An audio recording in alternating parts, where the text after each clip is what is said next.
Hello friend, welcome to Study by Online. This is part 2 of our economic classes. Today I am going to discuss about banking system of India. So বন্ধুরা আজ আমাদের economic ক্লাসের part 2 আজকে আমি banking system নিয়ে আলোচনা করব। ওকে, তো ব্যাংকিং সিস্টেম নিয়ে আলোচনা বলে রাখি যে 1770 অর্থাৎ 1770 সালে, সবাই খাতা পেন নিয়ে বসে যাও, অর্থাৎ 1770 সালে ভারতের যে ফার্স্ট ব্যাংক অর্থাৎ ব্যাংক অফ হিন্দুস্তান স্থাপিত হয়। ওকে, তো ভারতের ফার্স্ট ব্যাংক হচ্ছে ব্যাংক অফ হিন্দুস্তান, সেটা 1770 সালে স্থাপিত হয়। ফার্স্ট ব্যাংক হিন্দুস্তান ব্যাংক হলেও সেটা সেরকমভাবে সফলতা অর্জন করতে পারেনি। তাহলে ফার্স্ট সাকসেসফুল ব্যাংক কি হবে? ফার্স্ট সাকসেসফুল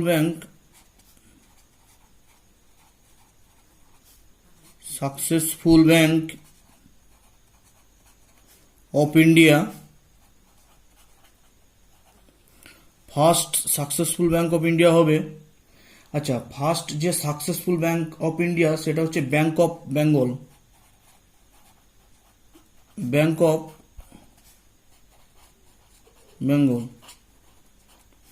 ওকে বন্ধুরা, তাহলে ভারতের যে ফার্স্ট ব্যাংক, যেটা ইংরেজ ইস্ট ইন্ডিয়া কোম্পানির টাইমে প্রতিষ্ঠা হয়েছিল, সেটার নাম হচ্ছে bank of Hindustan.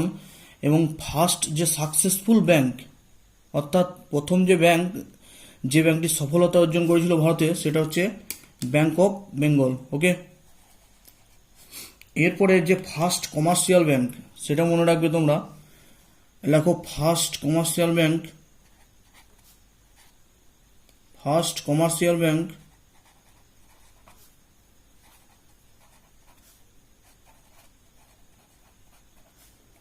Of India. First commercial bank of India সেটা হচ্ছে, আচ্ছা সবগুলো মনে রাখবে, সেটা হচ্ছে আউধ কমার্শিয়াল ব্যাংক।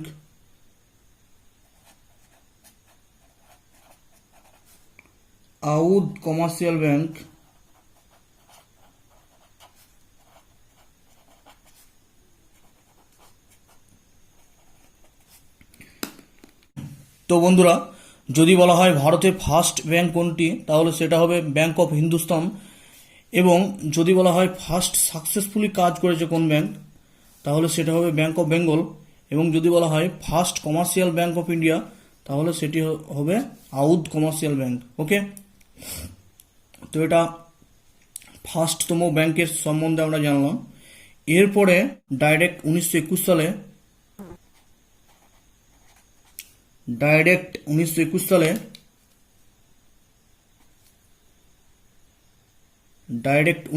সালে অর্থাৎ এসবিআই এর যে পূর্বে নাম ছিল ইম্পেরিয়াল ব্যাংক অফ ইন্ডিয়ার সম্বন্ধে জানা যায়।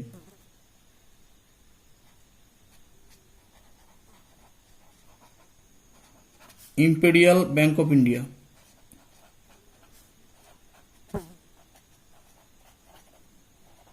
ওকে,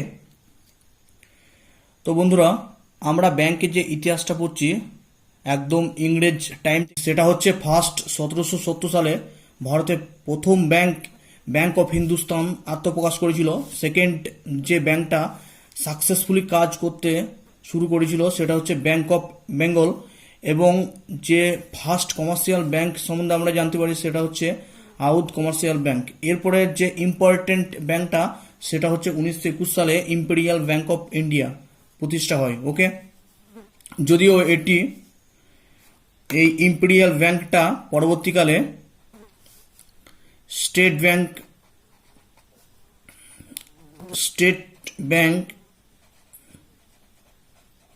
অফ ইন্ডিয়াতে পরিণত হয়।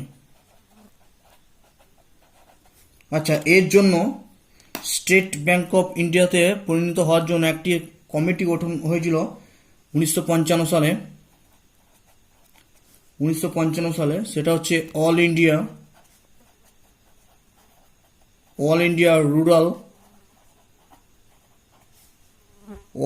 রুরাল ক্রেডিট সার্ভে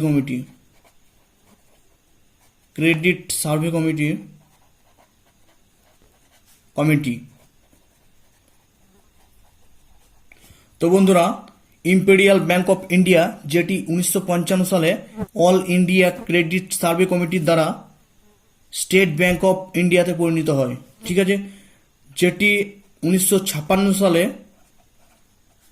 1 জুলাই কাজ করতে শুরু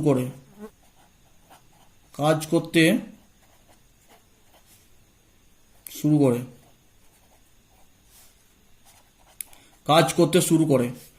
তো বন্ধুরা, ভারতের যে ব্যাংকের হিস্ট্রি সেটা হচ্ছে ফার্স্ট ব্যাংক সেটা হচ্ছে ব্যাংক অফ হিন্দুস্তান 1770 সালে প্রতিষ্ঠা হয়েছিল। যদি বলা হয় first successful bank of India সেটা হবে ব্যাংক অফ বেঙ্গলস।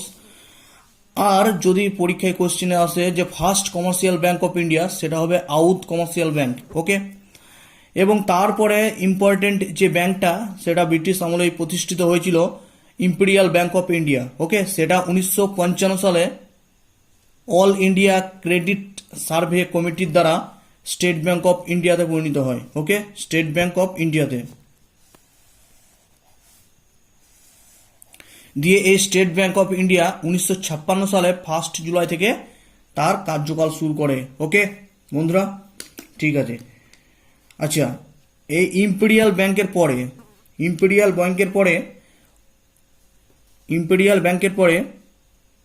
1934 সালে একটি আরবিআই অ্যাক্ট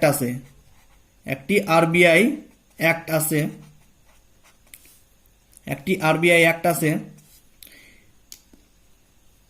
এই অ্যাক্ট অনুযায়ী 1 এপ্রিল 1935 সালে প্রতিষ্ঠা হয় যে সেন্ট্রালের যে ব্যাংক অর্থাৎ ব্যাংক অফ ব্যাংক। 1 এপ্রিল 1935 সালে প্রতিষ্ঠা হয় reserve bank of India.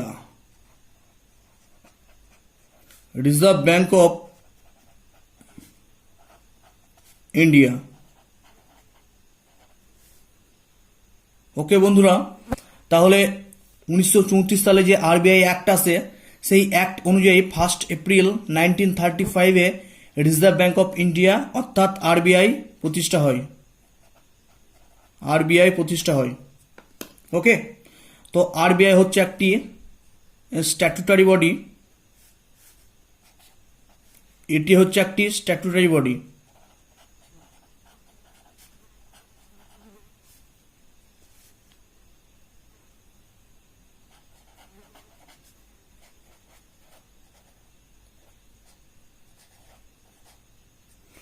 RBI হচ্ছে একটি স্ট্যাটুটারি বডি। আচ্ছা, স্ট্যাটুটারি বডি মানে কি? স্ট্যাটুটারি বডি মানে হচ্ছে it is set up by parliament. Okay, তো বন্ধুরা, আরবিআই অ্যাক্ট অনুযায়ী এই আরবিআই অ্যাক্ট যেটা 1934-এ এসেছিল, ওই অ্যাক্ট অনুযায়ী ভারতের সমস্ত ব্যাংকগুলিকে দুটি শ্রেণীতে ভাগ করা হয়। একটা হচ্ছে শিডিউল ব্যাংক, একটা হচ্ছে নন শিডিউল ব্যাংক। ওকে, তো শিডিউল ব্যাংকটাই বা কি আর নন শিডিউল ব্যাংকটাই বা কি সেটা জানবো এবার। তো হেডিং দাও শিডিউল ব্যাংক।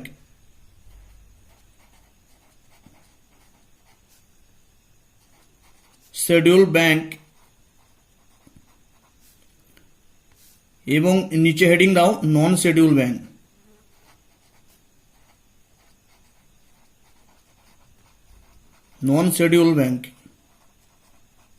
ওকে, তো শিডিউল ব্যাংকটা কি? আরবিআই যে অ্যাক্ট এসেছিল 1934-এ, ওই অ্যাক্ট অনুযায়ী আরবিআই এর সেকেন্ড শিডিউলে আছে যেসব ব্যাংকগুলো সেটাই হচ্ছে শিডিউল ব্যাংক, এবং আরবিআই এর সেকেন্ড শিডিউলে যেসব ব্যাংকগুলো নেই সেইগুলোই হচ্ছে নট শিডিউল ব্যাংক। ওকে, বা নন শিডিউল ব্যাংক। তাহলে কি লিখবো? যে আরবিআই এর সেকেন্ড শিডিউলে আছে এই ব্যাংকগুলোকে বলা হয় শিডিউল ব্যাংক। ওকে, তাহলে second schedule under RBI act লিখতে পারো। আর নন যে শিডিউল ব্যাংক সেটা কি লিখবো, নট সেকেন্ড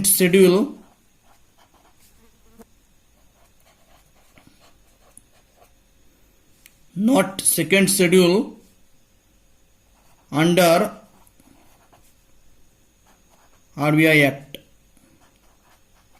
ওকে বন্ধু, তো শিডিউল ব্যাংক এবং নন শিডিউল ব্যাংক কিসের ভিত্তিতে ভাগ হয়েছে, সেটা হচ্ছে আরবিআই অ্যাক্ট 1934 অনুযায়ী আরবিআই এর সেকেন্ড শিডিউলে যে ব্যাংকগুলি স্থান পেয়েছে সেগুলোকে বলা হয় শিডিউল ব্যাংক, এবং আরবিআই এর সেকেন্ড শিডিউলে যেসব ব্যাংকগুলি স্থান পায়নি সেগুলোকে বলা হয় নন শিডিউল ব্যাংক। ওকে ওকে বন্ধু, তো এই সকল ব্যাংকের এই শিডিউল ব্যাংকের কি হয়, এই সকল ব্যাংকের আদায়কৃত মূলধন ও জমার পরিমাণ 5 লক্ষ টাকার কম নয়। ঠিক আছে, এই শিডিউল ব্যাংকের কি, এই শিডিউল ব্যাংকে একটা কন্ডিশন আছে, সে কন্ডিশনটা হচ্ছে এই সকল ব্যাংকের আদায়কৃত মূলধন ও জমার পরিমাণ, ঠিক আছে লিখে দিচ্ছি, এই শিডিউল ব্যাংকের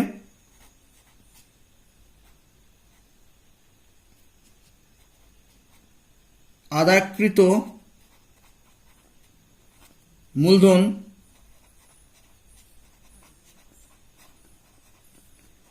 ও জমার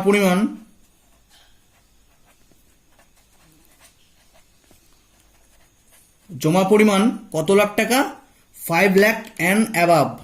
ঠিক আছে, 5 লাখ অ্যান্ড অ্যাবাভ। ওকে বন্ধু, তো আরবিআই অ্যাক্ট 1934 অনুযায়ী ব্যাংকগুলিকে দুটি ভাগে ভাগ করেছে, একটা হচ্ছে শিডিউল ব্যাংক, একটা হচ্ছে নন শিডিউল ব্যাংক।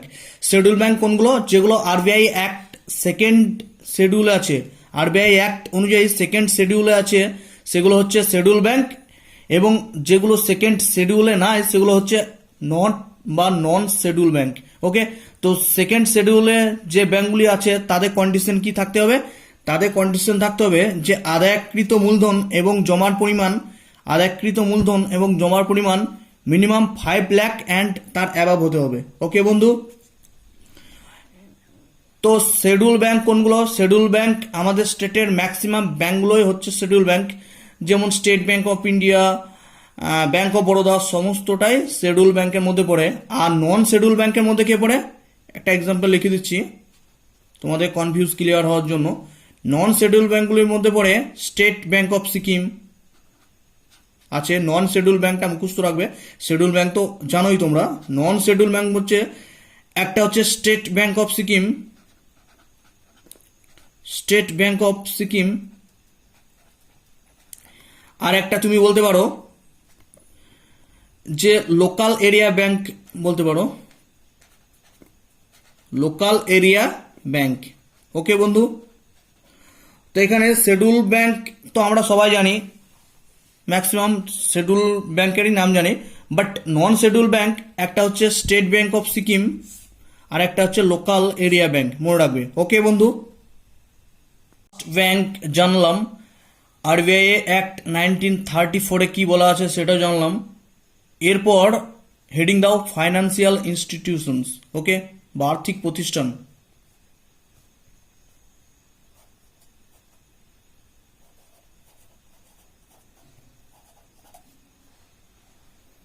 ফাইন্যান্সিয়াল ইনস্টিটিউশনস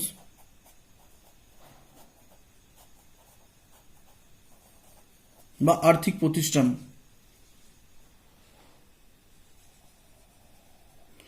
তো আর্থিক প্রতিষ্ঠান মানে কি, যেখানে অর্থের কি হয়, লেনদেন হয়, অর্থাৎ অর্থকে জমা করা হয় এবং অর্থকে তোলা হয়, বা অর্থ দেয় বা অর্থ নেয়, সেই সব প্রতিষ্ঠানগুলোকে বলা হয় আর্থিক প্রতিষ্ঠান। অর্থাৎ অর্থ নিয়ে কারবার করে যেসব প্রতিষ্ঠান সেগুলোকে বলা হয় আর্থিক প্রতিষ্ঠান। ঠিক আছে, তো আর্থিক প্রতিষ্ঠানকে ইনিশিয়ালি দুটো পার্টে ভাগ করো, একটা হচ্ছে ব্যাংক ব্যাংক আর্থিক প্রতিষ্ঠানকে যদি আমরা ইনিশিয়ালি দুটো ভাগে ভাগ করি, একটা হচ্ছে ব্যাংক এবং অন্যটা হচ্ছে নন ব্যাংকিং ফাইন্যান্সিয়াল ইনস্টিটিউশনস, অর্থাৎ NBFI। পুরো নামটাও লিখে দিচ্ছি, নন ব্যাংকিং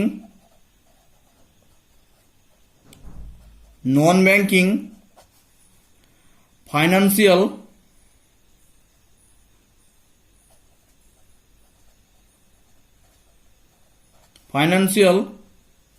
ইনস্টিটিউশনস।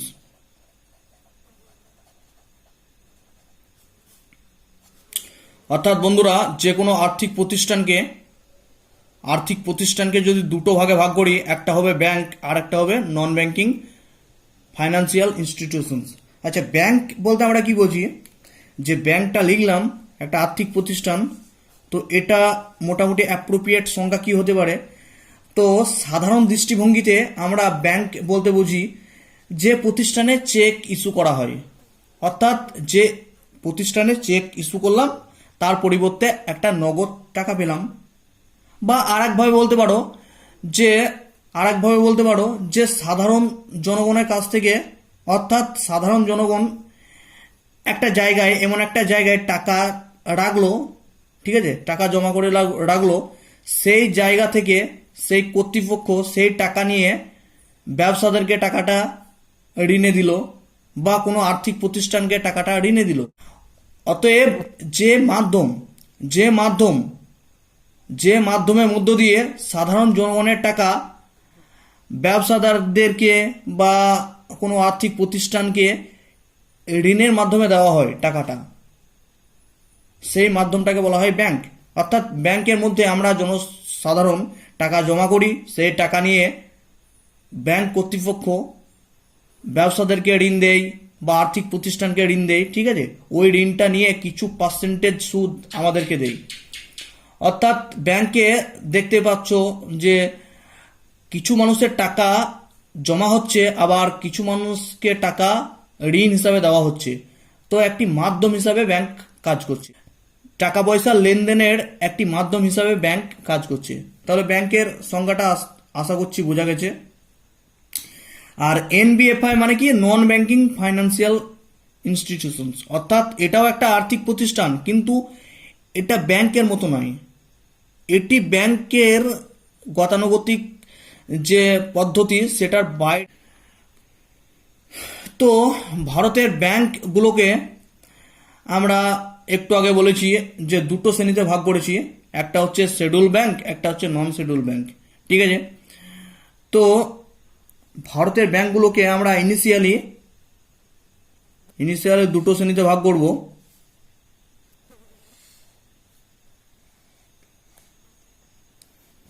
ভারতের ব্যাংকগুলোকে ইনিশিয়ালি দুটো শ্রেণীতে ভাগ করব। একটা হচ্ছে কমার্শিয়াল ব্যাংক বা বাণিজ্যিক ব্যাংক, ওকে, দেখতে পাচ্ছ? ও ঠিক আছে। একটা হচ্ছে ফার্স্ট হচ্ছে কমার্শিয়াল ব্যাংক,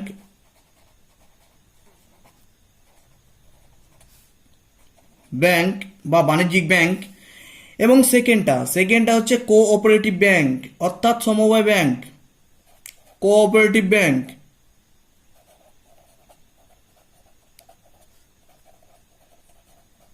ওকে বন্ধু, তো ফাইন্যান্সিয়াল ইনস্টিটিউশনকে আমরা দুই ভাগে ভাগ করলাম, একটা হচ্ছে ব্যাংক আর একটা হচ্ছে নন ব্যাংকিং ফাইন্যান্সিয়াল ইনস্টিটিউশনস। আবার ব্যাংককে আমরা দু ভাগে ভাগ করলাম, একটা হচ্ছে কমার্শিয়াল ব্যাংক এবং অন্যটা হচ্ছে কোঅপারেটিভ ব্যাংক। এবার গল্পটা হচ্ছে যে কমার্শিয়াল ব্যাংক যেটা আছে সেটাকে দু ভাগে ভাগ করব, একটা হচ্ছে শিডিউল ব্যাংক, একটা হচ্ছে নন শিডিউল ব্যাংক, ঠিক আছে। কমার্শিয়াল ব্যাংকগুলোকে আমরা দু ভাগে ভাগ করব, একটা হচ্ছে শিডিউল ব্যাংক, একটা হচ্ছে নন শিডিউল ব্যাংক, ওকে।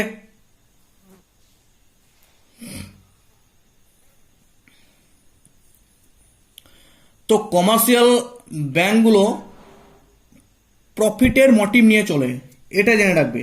কমার্শিয়াল ব্যাংকগুলো কিসে? যে প্রফিট বা লাভের মোটিভ নিয়ে চলে। অর্থাৎ কমার্শিয়াল ব্যাংকগুলোর একটাই উদ্দেশ্য যে কিভাবে প্রফিট গেইন করা যায়, ঠিক আছে, বা লাভ করা যায়। এবং যে কোঅপারেটিভ ব্যাংক আছে এটা কিন্তু প্রফিটের জন্য লড়াই করে না। এটার কাজ কি? এটি খুব সামান্য সুদের হারে কৃষি বা সমবায় উন্নয়নের জন্য লোন দেওয়া হয়। ওকে, কৃষি কাজের জন্য লোন দেওয়া হবে বা সমবায় কোনো কাজের জন্য লোন দেওয়া হবে খুব সামান্য ইন্টারেস্টের হারে। অর্থাৎ এর কোনো টার্গেট থাকে না যে প্রফিট কামাবো বা প্রফিট গেন করব। ঠিক আছে, তো কমার্শিয়াল ব্যাংকের মূল উদ্দেশ্য কি? প্রফিট মোটিভ, লিখে রাখতে পারো, প্রফিট মোটিভ। আর কোঅপারেটিভ ব্যাংক যে নো প্রফিট নো লস। ওকে বন্ধু, নো প্রফিট নো লস। তো কমার্শিয়াল ব্যাংকগুলোকে আমরা দুটো ভাগে ভাগ করতে পারি। একটাকে আমি ফেলতে পারি শিডিউল ব্যাংকে, অন্যটাকে আমি নন শিডিউলে ফেলতে পারি। তো ফার্স্টলি কমার্শিয়াল ব্যাংকে আমি দুটো শ্রেণীতে ভাগ করলাম, একটা হচ্ছে শিডিউল ব্যাংক,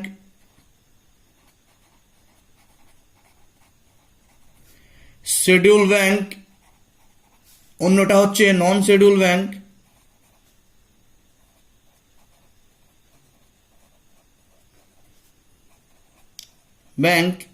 ওকে, তো শিডিউল ব্যাংকের সম্বন্ধে আমি একটু আগে বলেছি যে আরবিআই এর সেকেন্ড যে শিডিউল, আরবিআই অ্যাক্ট 1934 অনুযায়ী আরবিআই যে সেকেন্ড শিডিউল আছে সেখানে যেসব ব্যাংকগুলো স্থান পেয়েছে সেগুলো হচ্ছে শিডিউল ব্যাংক। এবং আরবিআই এর যে সেকেন্ড শিডিউলের রুলস আছে সেখানে কোনো স্থান পায়নি যেসব ব্যাংকগুলো, সেটা হচ্ছে নন শিডিউল ব্যাংক। শিডিউল ব্যাংকগুলোকে আবার তিনটে শ্রেণীতে ভাগ করতে পারি। শিডিউল যে ব্যাংকগুলো আছে ভারতের, সেইগুলো আবার পরবর্তীকালে তিনটে শ্রেণীতে ভাগ করতে পারি।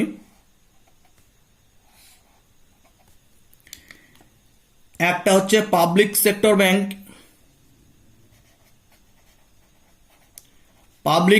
ব্যাংক, অর্থাৎ যে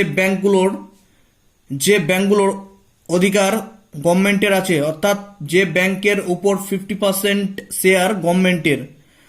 এবং প্রাইভেট ব্যাংক বা প্রাইভেট সেক্টর ব্যাংক, এবং ফরেন ব্যাংক অর্থাৎ বিদেশি ব্যাংক মানে হচ্ছে অর্থাৎ বিদেশের ব্যাংক ভারতে আছে সেইগুলোকে বলা হয় বিদেশি ব্যাংক। ওকে, তো শিডিউল ব্যাংকগুলোকে তিনটে শ্রেণীতে ভাগ করা হয়েছে, একটা হচ্ছে পাবলিক সেক্টর ব্যাংক, একটা হচ্ছে প্রাইভেট সেক্টর ব্যাংক, এবং 3 নম্বর হচ্ছে ফরেন ব্যাংক। ওকে, বা বিদেশি ব্যাংক। পাবলিক সেক্টর ব্যাংক মোটামুটি ভারতে আছে 18টি আছে এখন বর্তমানে। পাবলিক সেক্টর ব্যাংক 18টি এবং প্রাইভেট সেক্টর ব্যাংক 22টি আছে এবং ফরেন ব্যাংক 46 আছে। ওকে, মনে রেখো যে পাবলিক সেক্টর ব্যাংক 18টি আছে, প্রাইভেট ব্যাংক 22টি আছে এবং 46 আছে ফরেন ব্যাংক। ওকে বন্ধু, তো ফাইন্যান্সিয়াল ইনস্টিটিউশনকে আমরা দুটো ভাগে ভাগ করেছি, একটা হচ্ছে ব্যাংক এবং অন্যটা হচ্ছে নন ব্যাংকিং ফাইন্যান্সিয়াল ইনস্টিটিউশন। ব্যাংককে আবার দুভাগে ভাগ করলাম, একটা হচ্ছে কমার্শিয়াল ব্যাংক এবং অন্যটা হচ্ছে কোঅপারেটিভ ব্যাংক। ঠিক আছে, কোঅপারেটিভ ব্যাংক কোনগুলো? যেগুলো কোনো লাভের জন্য কাজ করে না, খুব সামান্য সুদের হারে কি কৃষি বা সমবায়কে ঋণ দেয়, তাদেরকে বলা হয় কোঅপারেটিভ ব্যাংক অর্থাৎ সমবায় ব্যাংক। এটা জনগণের কল্যাণে কাজ করে, ঠিক আছে, বা কৃষি কার্যের কল্যাণের জন্য কাজ করে। ওকে, তো এর উদ্দেশ্য কোনো মোটিভ নেই যে লাভ গেইন করতে হবে অর্থাৎ প্রফিট গেইন করতে হবে। ঠিক আছে, তো এই ব্যাংকগুলোকে আবার তিনটে ভাগে ভাগ করা যায়, হয়। একটা হচ্ছে যে প্রাইমারি কোঅপারেটিভ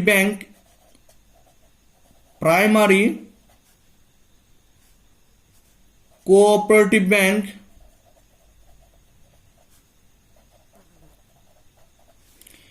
সেকেন্ড হচ্ছে সেন্ট্রাল কোঅপারেটিভ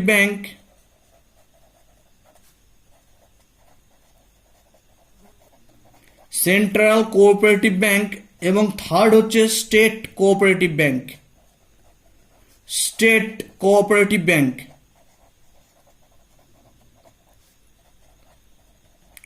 ওকে বন্ধু, তাহলে কোঅপারেটিভ ব্যাংকগুলোকে তিনটে ভাগে ভাগ করা যায়। একটা হচ্ছে primary cooperative bank, central cooperative bank, 3 নম্বর হচ্ছে স্টেট কোঅপারেটিভ ব্যাংক। কোঅপারেটিভ ব্যাংকের উদ্দেশ্য নয় যে প্রফিট গেইন করা, এটার উদ্দেশ্য জনকল্যাণমুখী অর্থাৎ কৃষি কল্যাণে সাহায্য করা। খুব সামান্য একটি সুদের হারে কৃষকদেরকে লোন দেওয়া হয় এবং সমবায় উন্নয়নের জন্য এই ব্যাংকটি খুবই উন্নত সাধন করেছে। ওকে, এবং যে নন ব্যাংকিং ফাইন্যান্সিয়াল ইনস্টিটিউশনের সম্বন্ধে আমরা বললাম, এগুলোর এক্সাম্পল কি কি হতে পারে একটু লিখে রাখো। নন ব্যাংকিং ফাইন্যান্সিয়াল যে ইনস্টিটিউশনস এগুলো হতে পারে, একটি হতে পারে নাবার্ড,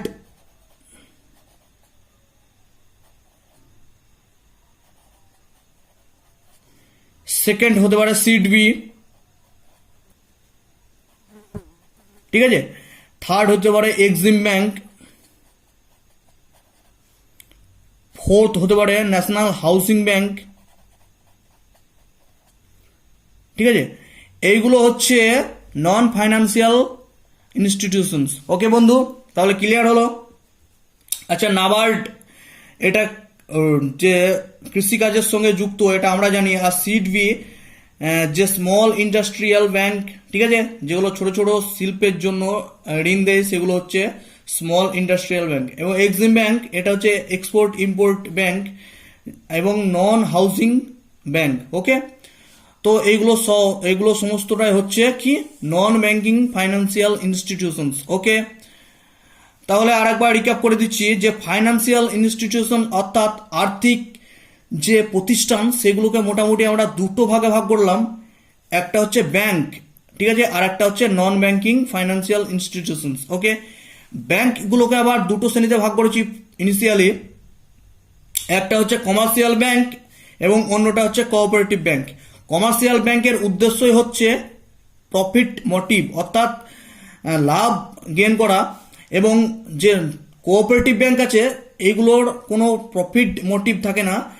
এদের একটাই টার্গেট যে কৃষিকাজকে ডেভেলপ করা, অর্থাৎ কৃষকদের খুব অল্প সামান্য একটি সুদের হারে লোন দেওয়া।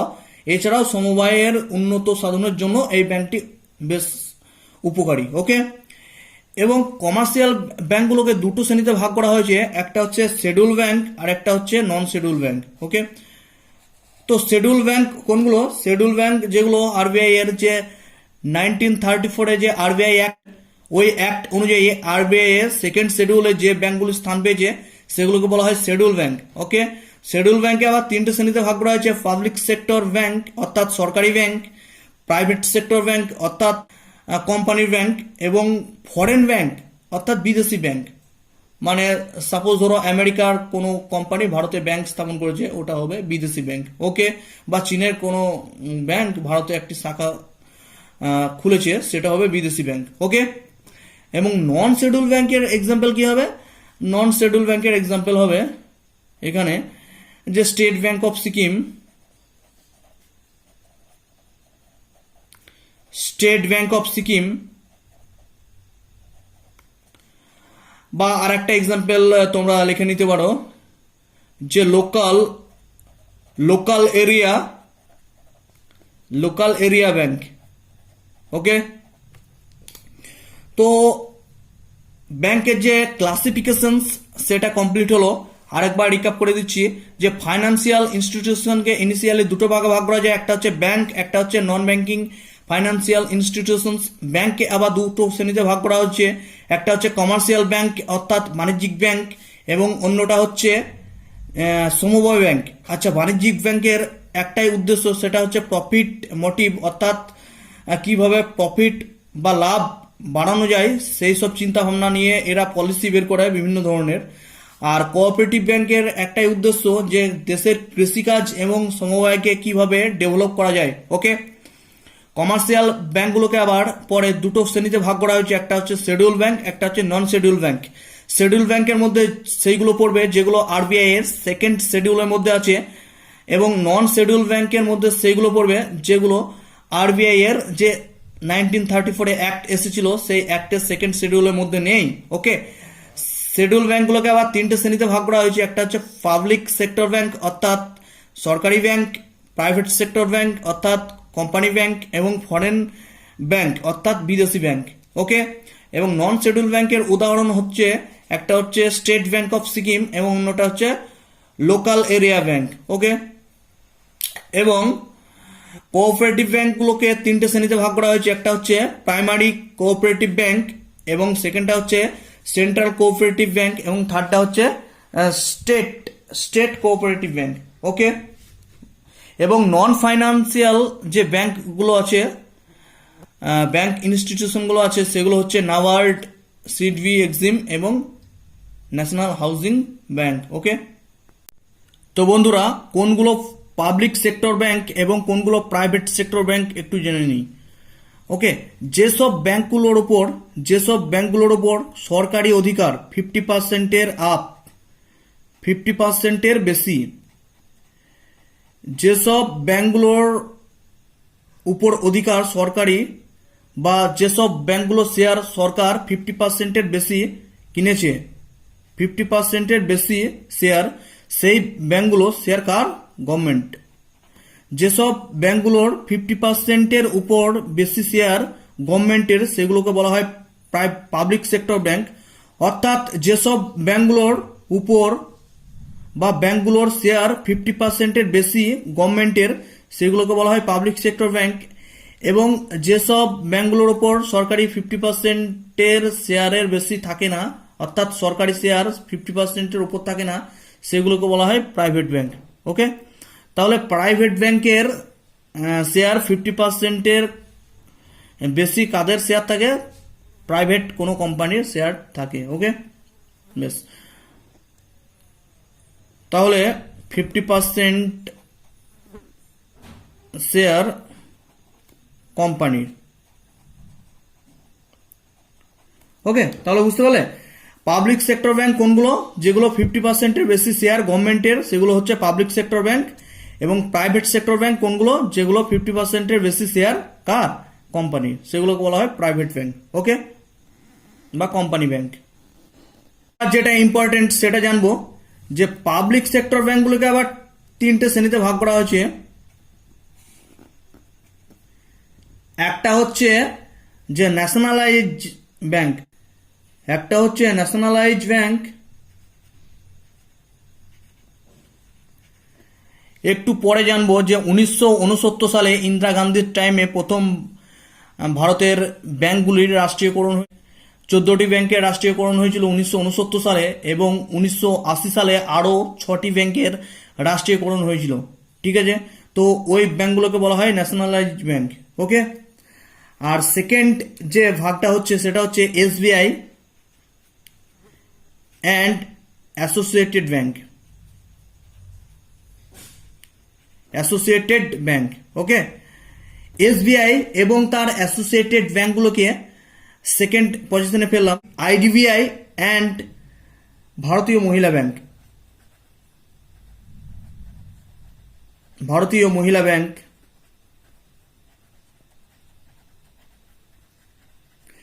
অর্থাৎ যে পাবলিক সেক্টর ব্যাংক বা সরকারি ব্যাংক, সেটাকে তিনটে শ্রেণীতে ভাগ করলাম। একটা হচ্ছে ন্যাশনালাইজ ব্যাংক, এবং সেকেন্ডটা হচ্ছে এসবিআই অ্যাসোসিয়েটেড ব্যাংক, থার্ড হচ্ছে আইডিবিআই এবং ভারতীয় মহিলা ব্যাংক। ওকে, তো ব্যাংকের ক্লাসিফিকেশন এখন শেষ হলো। এবার অন্য টপিকে যাব। এবার পরপর আমি পাবলিক সেক্টর ব্যাংকের সম্বন্ধে আলোচনা করব, তারপর প্রাইভেট ব্যাংকের সম্বন্ধে আলোচনা করব, তারপর ফরেন ব্যাংকের সম্বন্ধে আলোচনা করব। ওকে, তো বন্ধুরা হেডিং দাও পাবলিক সেক্টর ব্যাংক।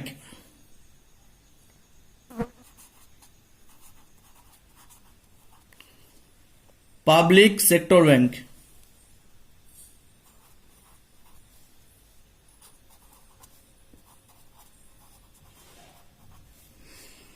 তো বন্ধুরা পাবলিক সেক্টর ব্যাংক কতগুলো আছে আমি একটু আগেই বললাম যে 18টি পাবলিক সেক্টর ব্যাংক আছে প্রেজেন্ট টাইমে। ওকে, প্রেজেন্ট টাইমে 18টি পাবলিক সেক্টর ব্যাংক আছে। তো হয়েছে কি, 19 জুলাই 1969 যখন অ্যাজ এ পিএম হিসাবে কার্যভার ছিল ইন্দিরা গান্ধীর, তখন ভারতে 14টি ব্যাংককে রাষ্ট্রীয়করণ করা হয়। 14 ব্যাংকস আর ন্যাশনালাইজ, ওকে, আর ন্যাশনালাইজ।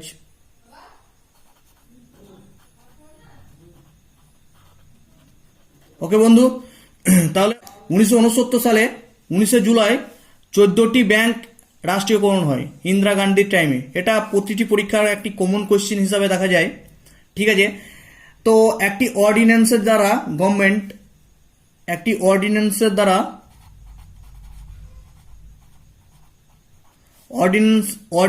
জারি করে এবং সেখানে বলা হয় যেসব ব্যাংকগুলির ক্যাপিটাল বা মূলধন 50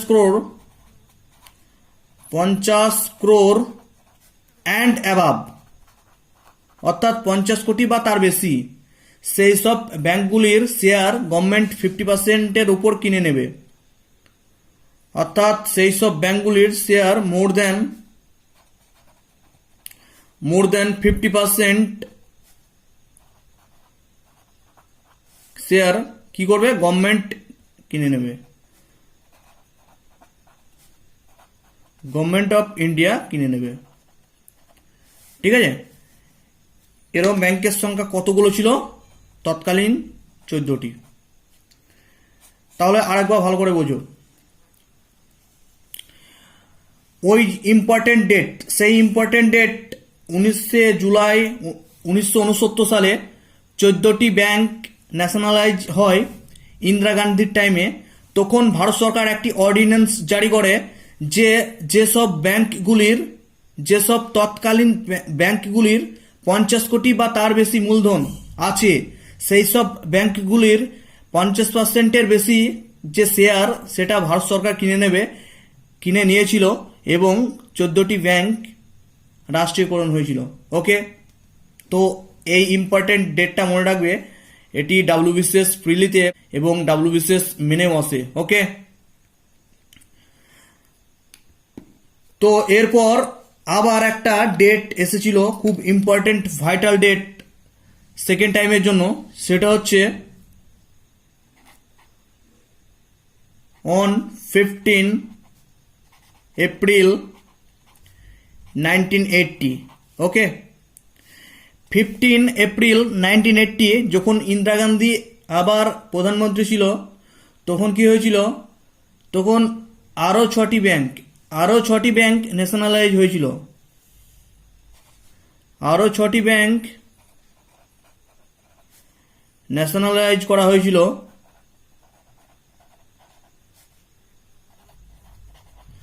আরও 6টি ব্যাংকে ন্যাশনালাইজ বা রাষ্ট্রীয়করণ করা হয়েছিল একটি অর্ডিন্যান্স জারি করে, একইভাবে একটি অর্ডিন্যান্স জারি করে। অর্ডিন্যান্সে বলা হয় যেসব ব্যাংকগুলির 200 কোটি বা তার অ্যাবাভ ক্যাপিটাল আছে, 200 কোটি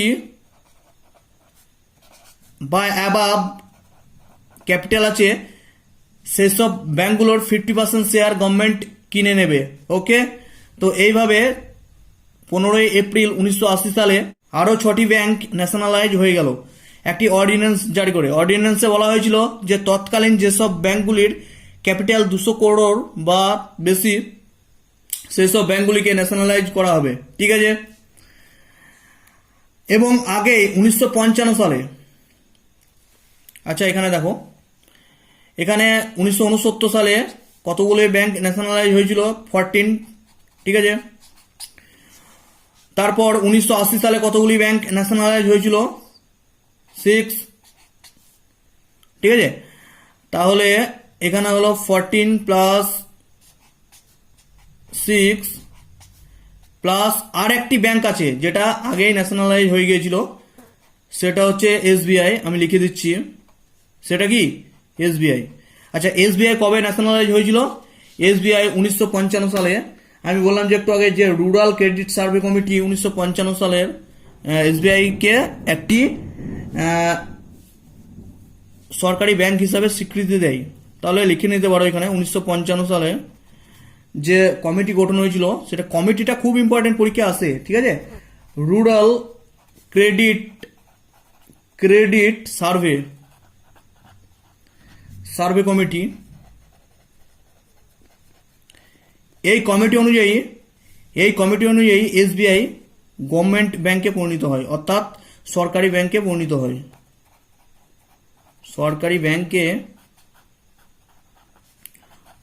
হয়। তাহলে এসবিআই এর আগে ছিল প্রাইভেট ব্যাংক, যেটি 1921 সালে অ্যাজ এ ইম্পেরিয়াল ব্যাংক হিসাবে কাজ করত। অর্থাৎ এসবিআই এর আগের নাম ছিল,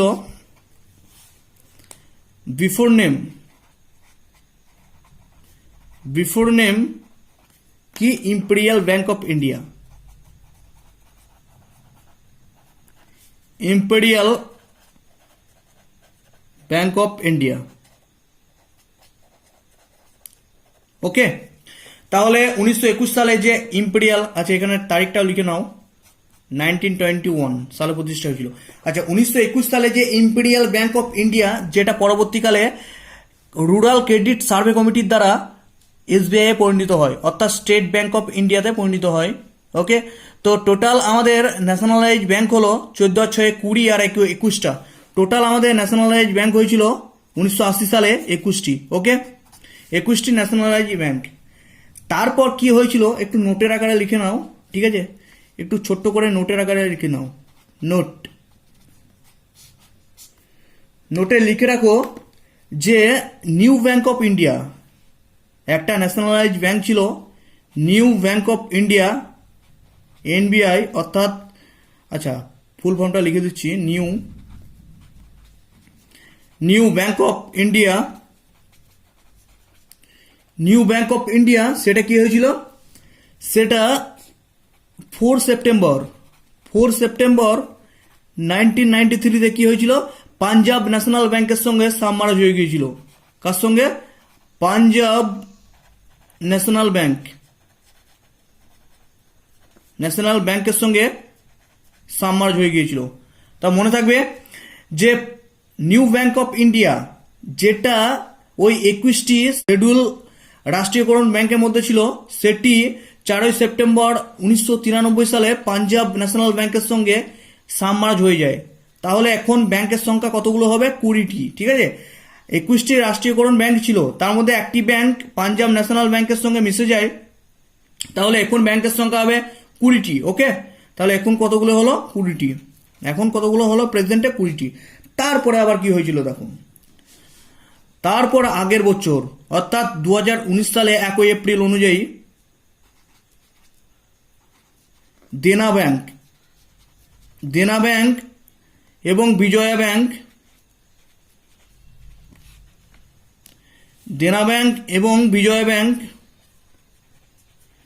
এই দুটো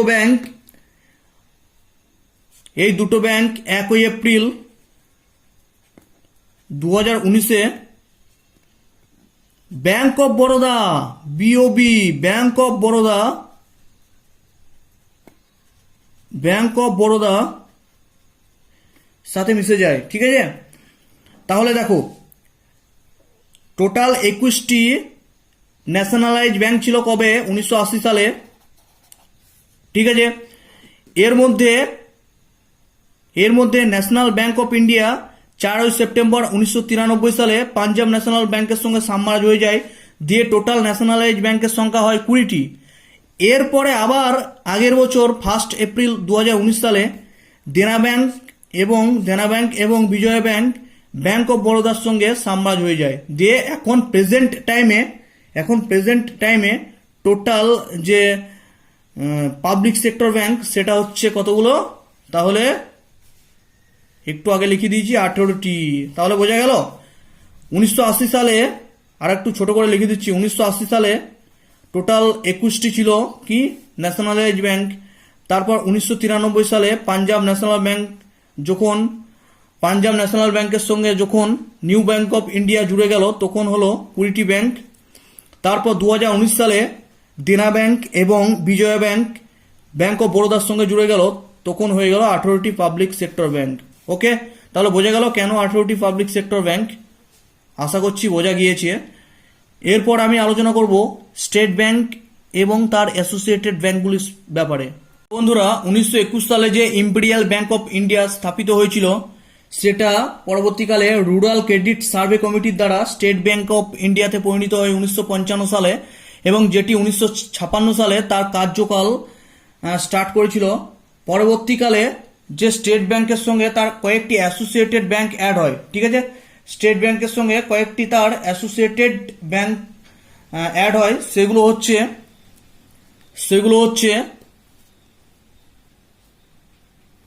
হচ্ছে 1 নম্বর স্টেট ব্যাংক অফ স্বরাষ্ট্র।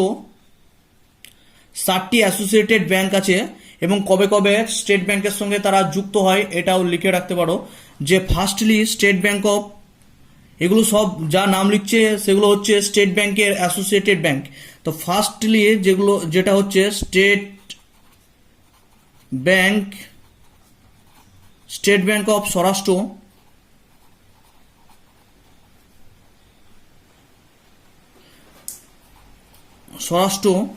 ঠিক আছে। আচ্ছা, স্টেট ব্যাংকের যে অ্যাসোসিয়েটেড ব্যাংকগুলি ছিল প্রেজেন্ট টাইমে সব অ্যাবলিশ হয়ে গিয়েছে বা স্টেট ব্যাংকের সঙ্গে সাবমার্জ হয়ে গিয়েছে, ঠিক আছে। প্রেজেন্ট টাইমে সেগুলো সব স্টেট ব্যাংকের সঙ্গে সাবমার্জ হয়ে গিয়েছে। বন্ধুরা, বাইরে বৃষ্টি এলো তো একটু সাউন্ড প্রবলেম হতে পারে, তো ডোন্ট মাইন্ড। তো স্টেট ব্যাংক অফ স্বরাষ্ট্র যেটি 2008 সালে স্টেট ব্যাংক অফ ইন্ডিয়ার সাথে সাবমার্জ হয়ে গিয়েছিল। তো স্টেট ব্যাংক অফ স্বরাষ্ট্র যেটি 2008 সালে স্টেট ব্যাংক অফ ইন্ডিয়ার সাথে সাবমার্জ হয়ে গিয়েছিল। এবং সেকেন্ড যে ব্যাংকটা আছে সেটা হচ্ছে স্টেট ব্যাংক অফ, আমি বারে বারে লিখছি না, স্টেট ব্যাংক অফ ইন্দোর, যেটা 2010 সালে স্টেট ব্যাংক অফ ইন্ডিয়ার সাথে সাবমার্জ হয়ে গিয়েছিল। তো এটা 1 নম্বর, এটা 2 নম্বর। 3 নম্বরটা হচ্ছে স্টেট ব্যাংক অফ মহীশূর,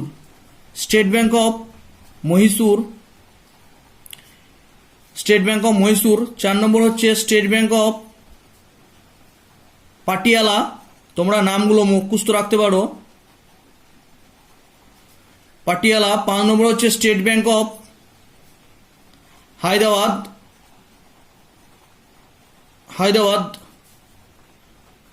6 নম্বর স্টেট ব্যাংক অফ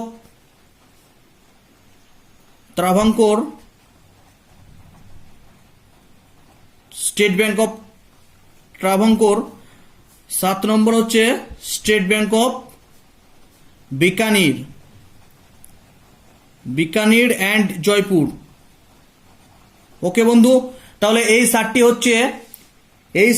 হচ্ছে স্টেট ব্যাংকের অ্যাসোসিয়েটেড ব্যাংক। এর মধ্যে স্টেট ব্যাংক অফ স্বরাষ্ট্র 2008 সালে কি হয়েছে, স্টেট ব্যাংক অফ ইন্ডিয়ার সাথে সাবমার্জ হয়ে গিয়েছে, এবং স্টেট ব্যাংক অফ ইন্দোর 2010 সালে স্টেট ব্যাংক অফ ইন্ডিয়ার সাথে সাবমার্জ হয়ে গিয়েছে।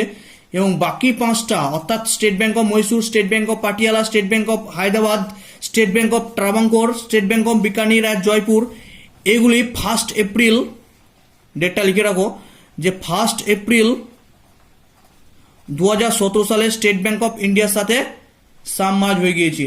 ওকে বন্ধু, ক্লিয়ার? তো আমি স্টেট ব্যাংকের যে 7টি অ্যাসোসিয়েটেড ব্যাংক আছে তার সম্বন্ধে আলোচনা করে দিলাম। আমরা যেটা জানবো যে ব্যাংকের অ্যাবাউটে যে কমিটিগুলো প্রতিষ্ঠা হয়েছিল সেই কমিটিগুলোর সম্বন্ধে একটু ডিটেলস জানবো, যতটুকু এক্সামে আসার ততটুকুই আমরা জানবো। তো হেডিং ডাউন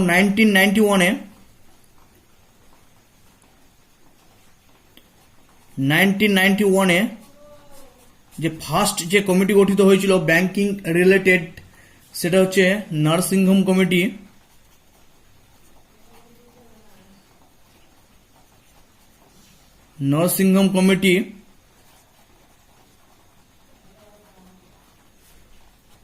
ফার্স্ট বা প্রথম নার্সিংহোম কমিটি গঠিত হয়েছিল 1991-এ, যার কাজ ছিল যে ব্যাংকগুলির মধ্যে একটি কম্পিটিশন ইনক্রিজ করা, ঠিক আছে, যার মূল টার্গেট ছিল ব্যাংকগুলির মধ্যে একটি কম্পিটিশন ইনক্রিজ করা, যার মাধ্যমে বা দেশকে ডেভেলপ করা। ওকে, তার জন্য নিউ ব্যাংক লাইসেন্স দিয়েছিল অনেক প্রাইভেট ব্যাংকে, অর্থাৎ ব্যাংকের মধ্যে একটি প্রাইভেটাইজেশন ভাব শুরু করে দেয় 1991 থেকে।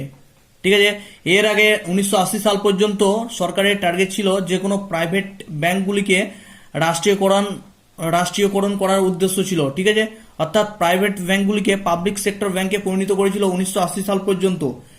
এরপর আস্তে আস্তে গভর্নমেন্ট যখন আমাদের যে মিক্সড ইকোনমি, যখন প্রাইভেটাইজেশন অর্থাৎ ক্যাপিটালিজমের দিকে পা বাড়ালো, তখনই ব্যাংকগুলিকে প্রাইভেটাইজেশনের দিকেও এগিয়ে দিল। অর্থাৎ কম্পিটিশন ইনক্রিজ করার জন্য ব্যাংকগুলিকে প্রাইভেটাইজেশনের দিকে ঠেলে দিল। ওকে, তো কি উদ্দেশ্যে? যে কম্পিটিশন ইনক্রিজ করার জন্য। ঠিক আছে, একটা নিউ ব্যাংক পলিসি ইমপ্লিমেন্ট করলো। New bank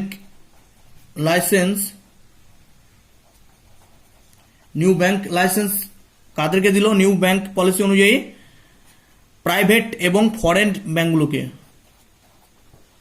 private and foreign bank. তো বুঝতে পারছো বন্ধুরা, সরকার এখন প্রাইভেটাইজেশনের দিকে পা বাড়িয়ে দিল শুধু কম্পিটিশন ইনক্রিজ করার জন্য। ঠিক আছে, 1991 সালে আমরা জানি যে আর্থিক যে সংস্কার হয়, ঠিক আছে, সেখানে নরসিংহম এবং যে যে ফাইন্যান্স মিনিস্টার ছিল মনমোহন সিং, তাদের পলিসি অনুযায়ী এই কাজগুলি হয়েছিল। তো ফার্স্ট যে নরসিংহম কমিটি, যেটি ব্যাংকের সঙ্গে রিলেটেড, তার উদ্দেশ্য ছিল ব্যাংকগুলি কম্পিটিশন ইনক্রিজ করা এবং তার জন্য নিউ ব্যাংক লাইসেন্স যে পলিসি চালু করেছিল, যার মাধ্যমে প্রাইভেট এবং ফরেন ব্যাংকগুলিকে লাইসেন্স দেওয়া হয়। ঠিক আছে, ইজিয়ার মেথড ডে। তো নরসিংহম কে ছিল? নরসিংহম ব্যাপারে একটু লিখে নিই। তিনি ছিলেন এক্স আরবিআই গভর্নর। নরসিংহম ছিল এক্স আরবিআই গভর্নর। ঠিক আছে, আচ্ছা, নরসিংহম কমিটির উদ্দেশ্য কি ছিল? Banking reform.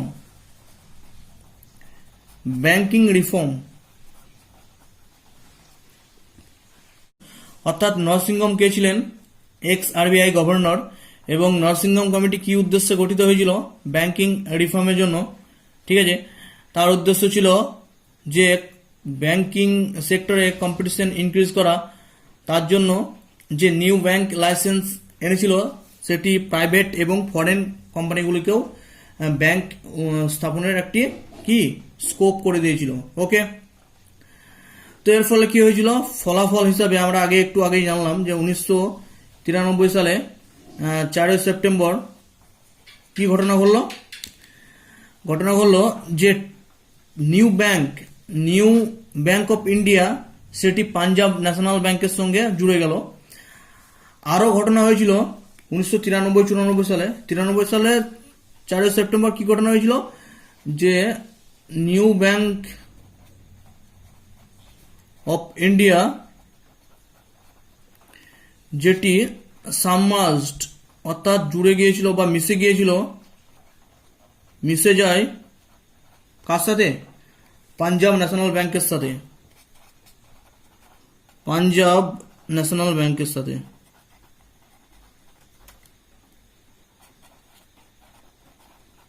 ওকে বন্ধু, আচ্ছা, যখন নিউ ব্যাংক যে ব্যাংকের জন্য নিউ ব্যাংক লাইসেন্স চালু করলো গভর্নমেন্ট, তখন কি হয়েছিল? তখন 1993-94 সালের মধ্যে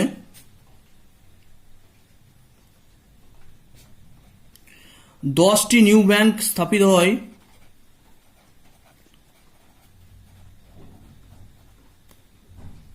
ওকে, 10টি নিউ প্রাইভেট ব্যাংক স্থাপিত হয়। এটা মনে রেখো। ওকে, এরপর 1998 সালে কি হয়েছিল? নরসিংহম কমিটি 2 এসেছিল, যেটি ব্যাংক রিফর্মের জন্য। আবার নরসিংহম কমিটি 2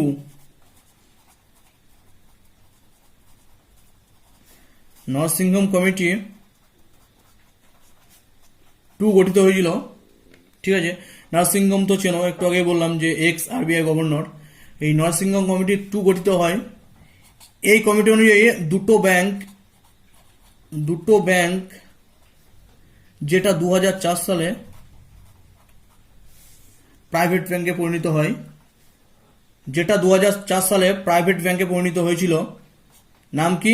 একটা হচ্ছে ইয়েস ব্যাংক, অন্যটা হচ্ছে কটক মহিন্দ্রা ব্যাংক। বন্ধুরা, তো ইয়েস ব্যাংকের অ্যাবাউটে এই করোনা ভাইরাস আসার আগে যে নিউজ ছিল সেটা হচ্ছে ইয়েস ব্যাংক দেউলিয়া হয়ে পড়েছিল 2020 সালে। যে ফার্স্টের দিকে যে নিউজ ভেসে আসছিল, অর্থাৎ সবার জানা নিউজ, যে ইয়েস ব্যাংকটা দেউলিয়া হয়ে গিয়েছিল। ইয়েস ব্যাংকটা কবে কাজ করতে শুরু করেছিল? 2004 সালে। ওকে, এটা নরসিংহম 2 কমিটির দ্বারা কাজ করতে শুরু করেছিল। এটা খুব important for the examinations. So বন্ধুরা, এরপর ব্যাংক রিলেটেড যে কমিটিটা এসেছিল সেটা 2014 সালে। কমিটিটার নাম হচ্ছে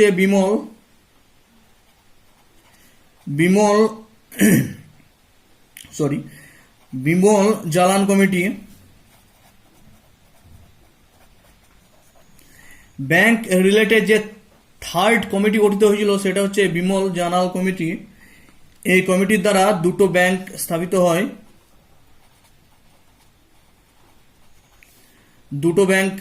হয়। একটা হচ্ছে বন্ধন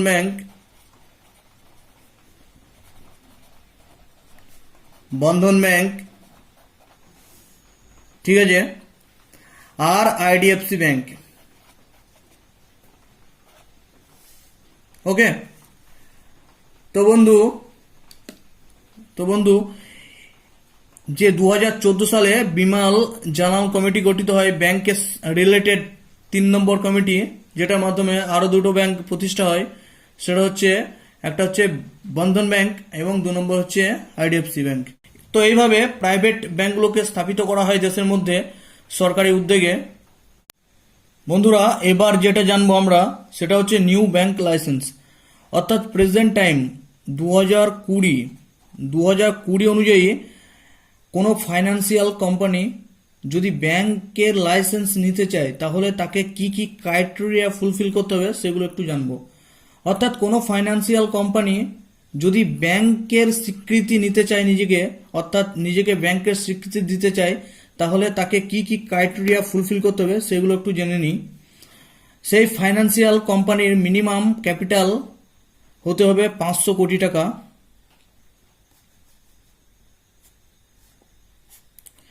মিনিমাম ক্যাপিটাল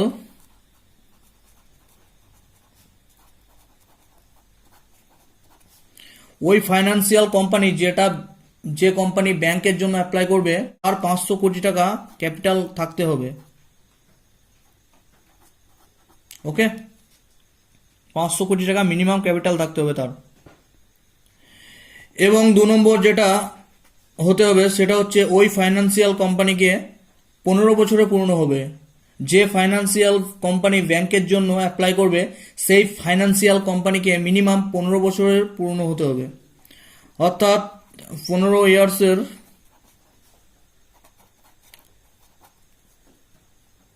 পুরানো ফাইন্যান্সিয়াল 15 বছরের পুরানো ফাইন্যান্সিয়াল কোম্পানি হতে হবে।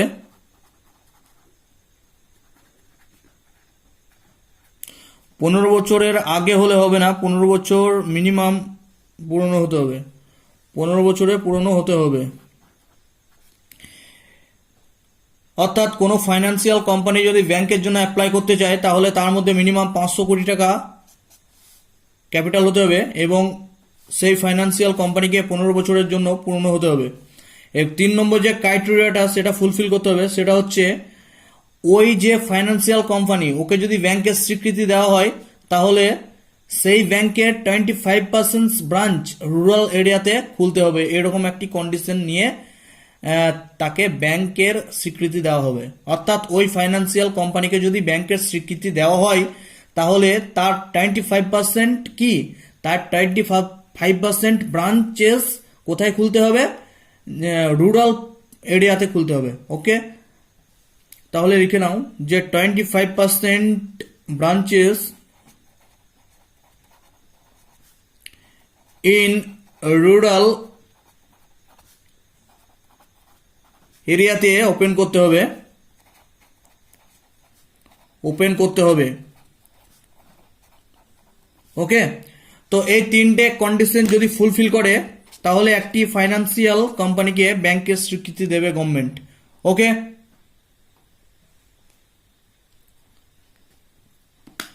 এবার দেখো যেটা, এবার তোমরা একটা কোশ্চিন মনের মধ্যে অ্যারাইজ হচ্ছে যে রুরাল এরিয়া মানে কি। রুরাল এরিয়া হচ্ছে টায়ার 5 এবং টায়ার 6 এর মধ্যে যে এরিয়া পড়ে, টায়ার 5 এবং টায়ার 6 এর মধ্যে পড়ে। তোমাদের মনের মধ্যে হতে পারে যে টায়ার 5 এবং টায়ার 6 কি। আচ্ছা, টায়ারের ব্যাপারে একটু বলছি তাহলে। আচ্ছা, জনসংখ্যার ভিত্তিতে এরিয়া ডিভিশনকে বলা হয় টায়ার। সেটা দেখে নাও যে টায়ার 1 এর মধ্যে আছে, টায়ার 2 আছে, টায়ার 3 আছে, টায়ার 4 আছে,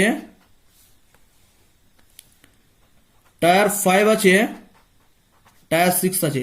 আচ্ছা, ইন্ডিয়াতে জনসংখ্যার ভিত্তিতে tyre 1, tyre 2, tyre 3, tyre 4, tyre 5, tyre 6 এরিয়াতে ভাগ করা হয়েছে। টায়ার 1-এ কতগুলো লোক থাকে, 1 লাখ অ্যান্ড অ্যাবাভ, এবং টায়ার 2 50,000 থেকে 99,999 জন বসবাসকারী এরিয়াকে বলা হয় টায়ার 2। টায়ার 3 হচ্ছে মোটামুটি 20,000 থেকে 49,999 জন বসবাসকারী এরিয়াকে বলা হয় টায়ার 3। আর টায়ার 4 এর মধ্যে যে এরিয়া, টায়ার 4 এর মধ্যে যত লোক থাকে সেটা হচ্ছে 10,000 থেকে 19,999 জন বসবাসকারী এরিয়াকে বলা হয় টায়ার 4। আর টায়ার 5-এ 5,000 থেকে 9,999 জন লোক বসবাস করে। এবং টায়ার 6-এ বিলো 5,000 লোক বসবাস করে।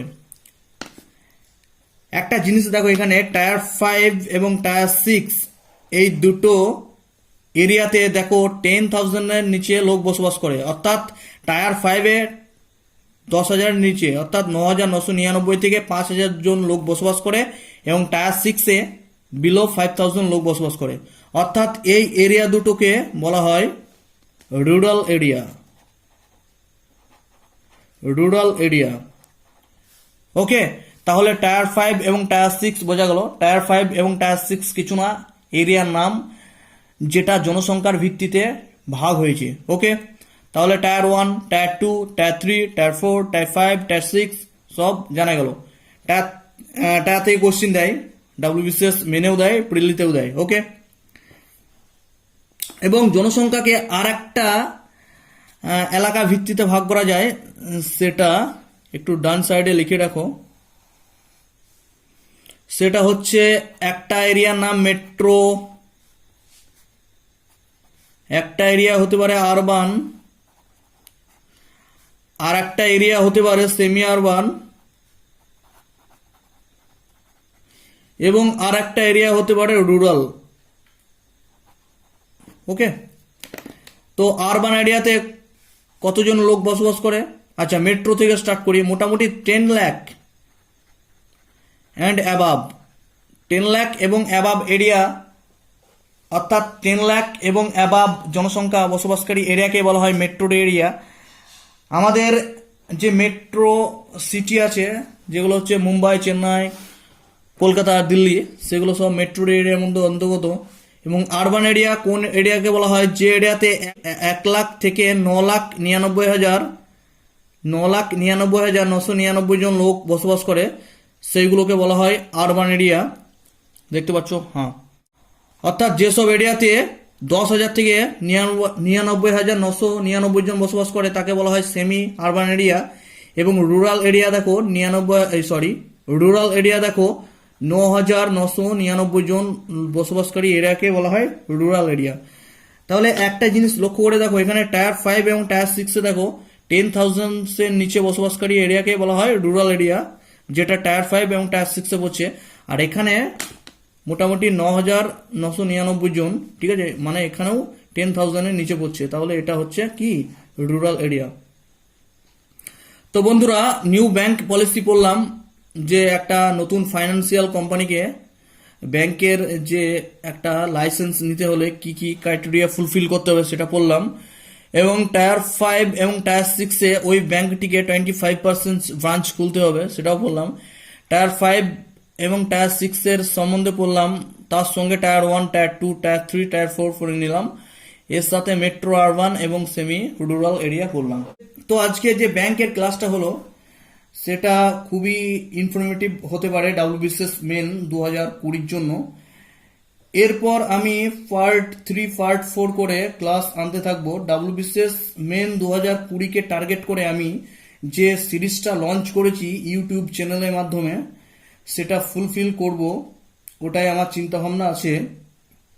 তো বন্ধুরা, করোনা ভাইরাসের প্রকোপ আশা করছি 2-3 মাসের মধ্যে কেটে যাবে এবং তার পরবর্তীকালে ডাব্লিউবিসিএস মেন পরীক্ষা অনুষ্ঠিত হবে। তো ইকোনমিক্সে যাতে প্রবলেম তোমাদের না হয় সেই জন্য আমি রেগুলারিটি আনবো একটা ক্লাসের মাধ্যমে। তো বন্ধুরা, বাড়িতে বসে পড়তে থাকো এবং যারা সিরিয়াস ক্যান্ডিডেট তারা একদমই অ্যাভয়েড করো না। ভাবছো হয়তো নেক্সট ইয়ার পরীক্ষা হবে ডাব্লিউবিসিএস মেন, কিন্তু ওরকম কোনো ব্যাপার হবে না। তো বন্ধুরা, ভালো করে পড়তে থাকো বাড়িতে, এবং ইকোনমিক্সে কোনো যদি প্রবলেম হয় তাহলে কমেন্ট সেকশনে জানাবে আমাদের। এবং চ্যানেলটাকে সাবস্ক্রাইব করো এবং চ্যানেলের সাথে তাড়াতাড়ি জুড়ে যাও। আমি পরবর্তী ক্লাস মনিটারি পলিসি, আরবিআই এর মনিটারি পলিসি নিয়ে আসবো। তো আরবিআই এর মনিটারি পলিসি ডিটেলসে বুঝিয়ে দেবো, ডাব্লিউবিসিএস মেনের যে সিলেবাসের অনুযায়ী যেটা পড়ানো সেটা পড়াবো। তো বন্ধুরা, ধন্যবাদ, গুড নাইট।